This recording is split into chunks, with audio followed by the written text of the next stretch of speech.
I'm going to be Hillary Clinton now. And that's and just change it like that. Well, I mean, she did say... And now, all of a sudden, you got to look her up. Yeah, she did say that she was different, though, from Barack Obama because she was a woman, Gavin. Oh, my God. I'm so tired of melanin and genitalia in political elections. Can we have some nerds, please? Can we have some economics and some foreign policy? Politics is Dungeons and Dragons. We need nerds in the White House, not cool people and not women just because they're women. Another one. Now, we have this idea that before feminism came along in the 60s and 70s, that domestic violence against women was completely socially acceptable. Now, I don't understand how one can come to that conclusion when the President of the United States wanted to bring back corporal punishment, which had been banned, right, in most states at that time, exclusively to punish men who batter their wives.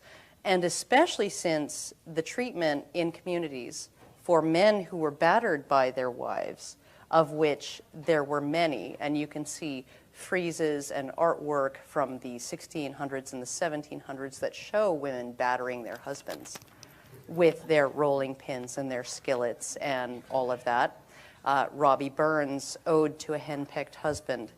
All of those things. There were women who were abusive to men at that time. And the treatment that the community gave those men was either the Skimmington Ride, which was the practice of the community coming around the house at night and beating pots and pans and screaming and throwing things at the house to shame him for allowing himself to be beaten by his wife.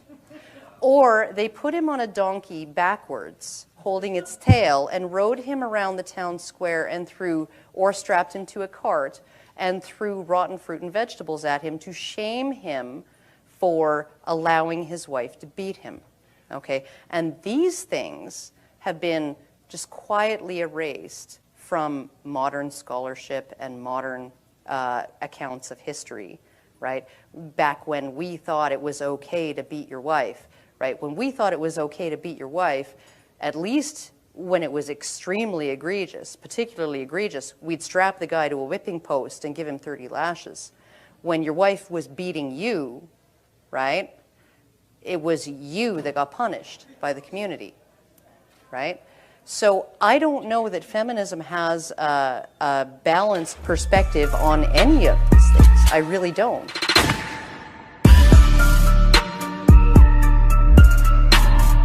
Another one. You know, how do you make a case when they were providing 16 of the 20 mandated items, and the ones they didn't was like the morning after pill, because they believe life begins at conception? Can't you respect somebody's deeply held religious views?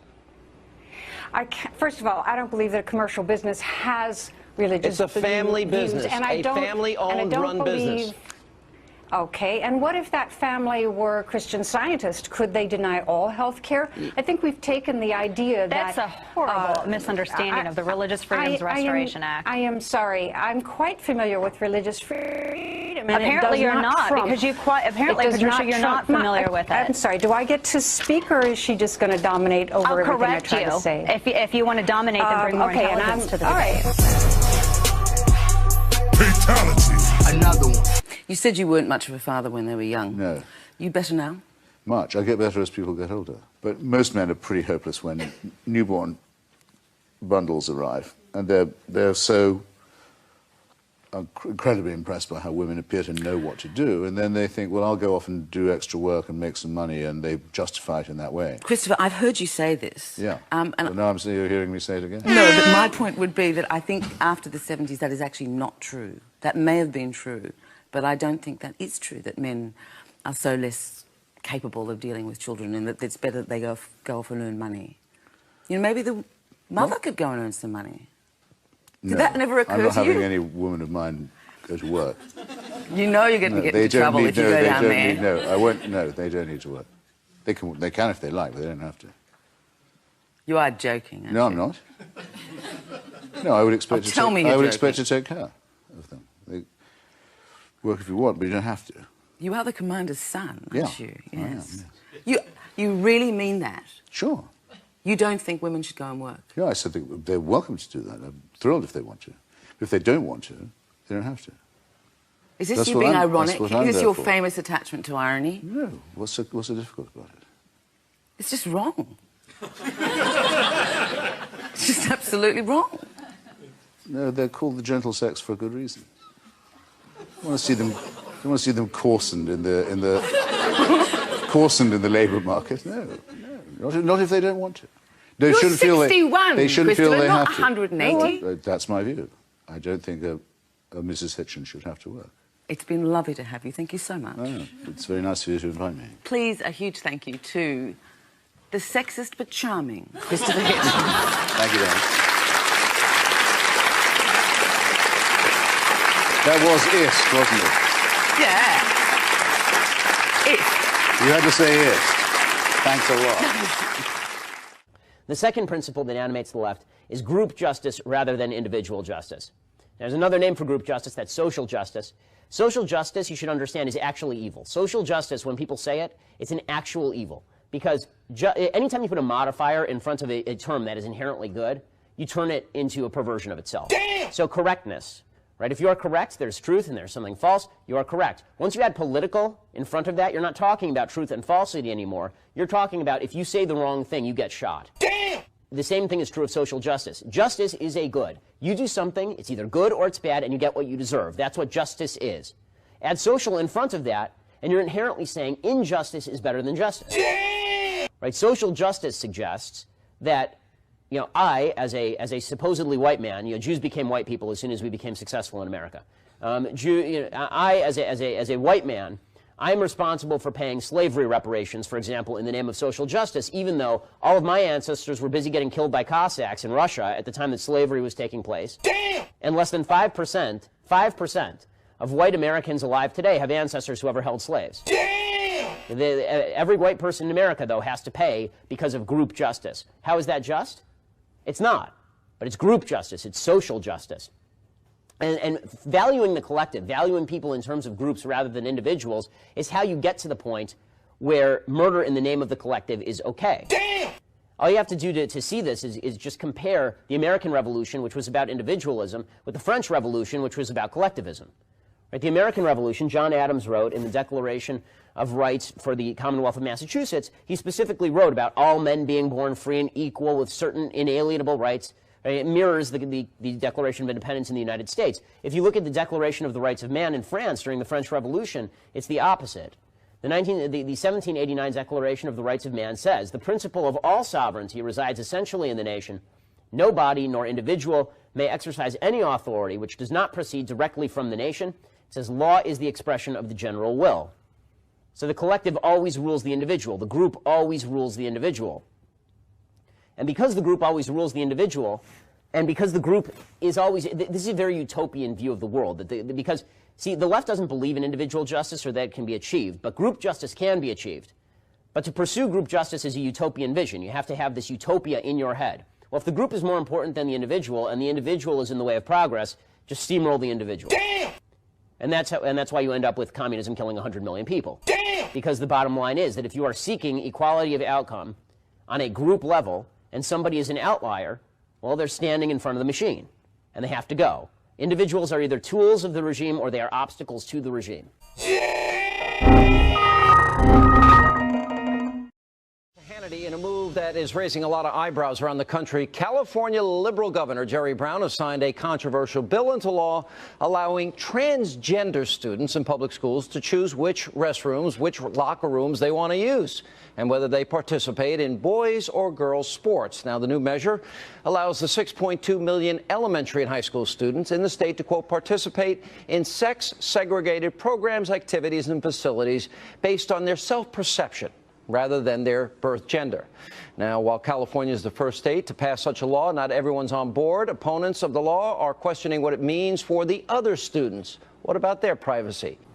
You know, I don't know what kind of crazy world we live in exactly, Sean, when we decide that the best way to stop bullying is to pass a law where we introduce opposite members of the sex into opposite sex bathrooms and locker rooms, where regardless of the comfortability of, yeah, and in sports teams, regardless of how other students feel, you're going to force acceptance. I mean, that's something that, you know, again, this comes back to things that are taught in the home. I talked to a school psychologist today who has been in this industry, for the lack of a better term, for 30 years. And the problem with all of this is you're allowing the government to set boundaries for children instead of children and their parents establishing and respecting their own boundaries. I mean, I know that if I was, you know, still a little girl and I'm, you know, using the girls' restroom and there's a boy that walks in that restroom, you know, when you're young girls, you're like, ah, there's a boy in the restroom. I mean, because it's different. When I was a little kid too, Sean, when I was like 5 or 6, because this goes from K to 12, I wanted to be a flower. So I don't know how well these kids know about the sexual identity and transgender and all of that. I didn't know anything about this. I still don't, for the most part. No. All right, Leslie,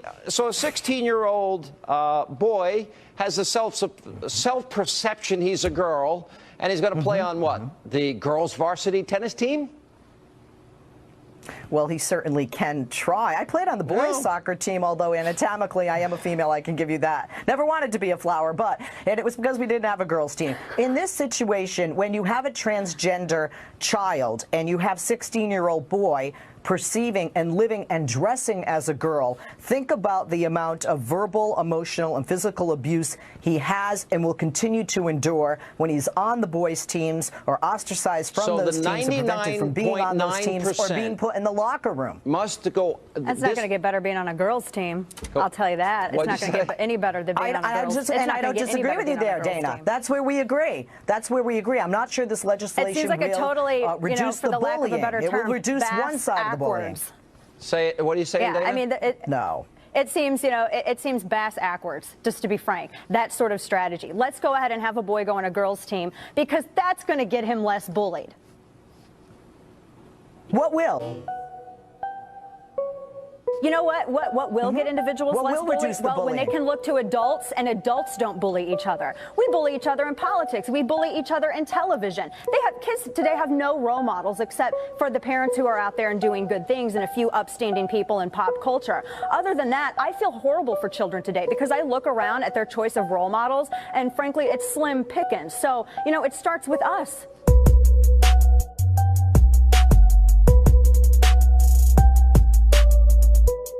Another one. You reap the rewards of these women's sacrifices every day of your life. When you grin with your cutesy side about how you're not a feminist, you ignorantly spit on the sacred struggle of the past 200 years. You bite the hand that has fed you freedom, safety, and a voice. In short, kiss my ass, you ignorant little jerks. Speaking of ignorance, it seems you don't know that over the past 200 years, there has been more than one wave of feminism. And someone can support older versions of feminism without supporting the new ones. So in short, we are not in fact biting the hand that fed us freedom, safety, and a voice, but instead we are not taking the one that encourages us to join them in their fight for supremacy and entitlements. We respect the women who have fought for equality in the past by taking that equality and acting like equals to men instead of claiming we deserve more entitlements like spoiled little brats, and setting back the world's view of women 70 years. So no, I won't kiss your big green over-emotional feminist ass.